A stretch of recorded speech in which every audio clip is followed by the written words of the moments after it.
स्वामित्व योजना, पीएम स्वनिधि योजना चल रही है। मैं आप सभी मेयरों से आग्रह करूंगा कि आपके महानगर में एक भी रेहड़ी पटरी वाला ऐसा न हो कि जिसका रजिस्ट्री न हुई हो, पीएम स्वनिधि से बैंक से उसको पैसा न मिला हो और उसकी ट्रेनिंग न हुई हो। मोबाइल फोन से डिजिटल वो कैसे लेन देन करे। वो सब्जी बेचेगा, दूध बेचेगा तो भी डिजिटली पैसा लेगा, वो देगा। वो थोक में सब्जी खरीदने जाएगा तो भी डिजिटली पेमेंट करेगा। अगर वो ये करता है तो उसके ब्याज में धीरे धीरे कटौती की जाती है। इतना ही नहीं, उसे कुछ इनाम भी दिया जाता है। आप बताइए, रेहड़ी पटरी वाले प्राइवेट में जो महंगे ब्याज से पैसे लाते हैं उनको कितनी मुक्ति मिल जाएगी। और मैं तो ये भी कहूंगा कि साल में एक बार इन रेहड़ी पटरी वालों का परिवार के साथ सम्मेलन करना चाहिए। उनके बच्चों में जो टैलेंट हो उनको इनाम देना चाहिए। उन बच्चों के द्वारा गीत संगीत के कार्यक्रम करने चाहिए। ये एक बहुत बड़ी ताकत होते हैं जी। मैं तो चाहूंगा जितने मेयर बैठे हैं उसको करें, ताकि उनको भी लगेगा वो महानगर की सेवा कर रहे हैं, वो जनता का भला करने के लिए काम कर रहे हैं। देखिए, आज करीब 35 लाख ऐसे हमारे रेहड़ी पटरी वाले साथी हैं जिनको बैंक से पैसा मिला है। और मैंने देखा है कि वो समय के पहले वापस भी देते हैं और नया ऋण भी ले लेते हैं। साथियों, ये सिर्फ वन टाइम कर देने की है, ये लगातार उसका व्यापार चलेगा बैंकों के साथ। और डिजिटल पेमेंट से उसको बहुत लाभ मिलेगा, उससे गति मिलेगी।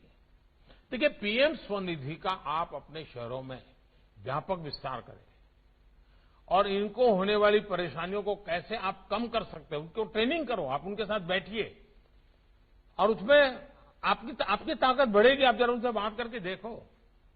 साथियों, शहरों की समस्याओं को सुलझाने के लिए ये भी आवश्यक है कि हमें हमारी आदतें बदलनी पड़ती है। नागरिकों के बिहेवियर में चेंज लाना पड़ता है। वरना हमने तो देखा है लोगों का स्वभाव कैसा होता है। कुछ लोग जल्दी उठ जाते हैं। क्यों? तो अपने घर का कचरा साफ करके बगल वाले के घर के सामने डाल देते हैं। फिर बगल वाला जब कूड़ा कचरा साफ करता है तो वो उठा करके इस घर के सामने डाल देता है। अब ये आदत कौन बदलेगा जी? हमने नागरिकों के स्वभाव को बदलना होगा। बिजली बचाने की आदत डालनी पड़ेगी, पानी बचाने की आदत डालनी पड़ेगी, समय पर टैक्स भरने की आदत डालनी पड़ेगी, गंदगी न करने की आदत डालनी पड़ेगी, स्वच्छता और सुशोभन का आग्रह करने की आदत डालनी पड़ेगी। इसके लिए मेहनत करनी पड़ती है भाई। और आप वहां के काउंसिलर, वहां के मेयर ये काम बहुत आसानी से कर सकते हैं। और इसके लिए हमें भिन्न भिन्न प्रकार के कार्यक्रम करने चाहिए। निबंध स्पर्धा हो, रंगोली स्पर्धा हो, बच्चों की रैलियां हो, कविताओं का सम्मेलन हो, स्वच्छता पर कविताएं हो। ऐसे भांति भांति के जन जागरण के कार्यक्रम करने चाहिए। दीवारों पर अच्छी तरह से उसको लिखा, जैसे बगीचे होते हैं। मुझे बताइए, बगीचों को संभालने का जवाब गांव के नागरिकों का है कि नहीं है?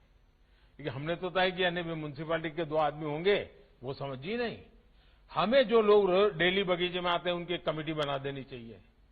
और हम ये भी कर सकते हैं कि भाई वहां एक टेम्पररी ऐसे बोर्ड लगाने की व्यवस्था की हो कि भाई उस इलाके के जो बच्चे अच्छे ड्राइंग बनाएंगे तो चलो भाई शनिवार शाम को 6 से 7 यहां पर उनके ड्राइंग डिस्प्ले करेंगे।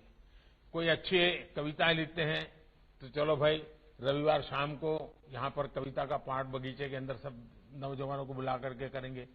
हमारे बगीचों को जिंदा बना देना चाहिए। हमारे शहर की आत्मा के रूप में जागृत बना देना चाहिए। तो बगीचा भी अच्छा रहेगा। सरकारी खर्चे की जरूरत है, वही अपना संभालेंगे बगीचा। वही सोचेंगे भाई ये तो हमारी जगह है, इसमें हम गंदगी नहीं होने देंगे, पेड़ पौधे को टूटने नहीं देंगे। हमें नेतृत्व देना होगा। सब काम पैसों से होता है ऐसा नहीं है जी। अधिकतम काम जन सामान्य के समर्थन से होते हैं। और ये चुने हुए जनप्रतिनिधि जितना ध्यान देते हैं उतना परिणाम मिलता है।